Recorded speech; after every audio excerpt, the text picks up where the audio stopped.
লক্ষ্মীপুরের রামগঞ্জে দাসপাড়া উচ্চ বিদ্যালয়ের উদ্যোগে বার্ষিক ক্রীড়া প্রতিযোগিতা ও পুরস্কার বিতরণী অনুষ্ঠান অনুষ্ঠিত হয়েছে।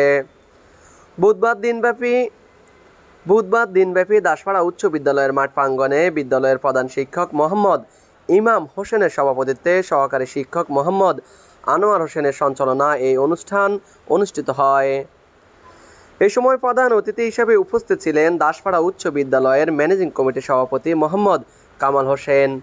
বিশেষ অতিথি হিসেবে উপস্থিত ছিলেন লামসর ইউনিয়ন বিএনপির সাধারণ সম্পাদক জাফর আহমদ পাটোয়ারি, লক্ষ্মীপুর জেলা যুব দলের যুগ্ম আহ্বায়ক টিপু সুলতান ভূঁইয়া, উপজেলা বিএনপির সদস্য কবির হোসেন ভাট, অত্র বিদ্যালয়ের অভিভাবক সদস্য মিজানুর রহমান, রামগঞ্জ উপজেলা ছাত্রদলের সাবেক সিনিয়র সহসভাপতি জাফর জমাদার সহ অনেকেই। বার্ষিক ক্রীড়া ও সাংস্কৃতিক প্রতিযোগিতার পর আমন্ত্রিত অতিথিরা বিজয়ী ছাত্রছাত্রীদের হাতে পুরস্কার তুলে দেন। Mohammad Raju Hossain, RSN TV, Ramganj, Lakshmipur.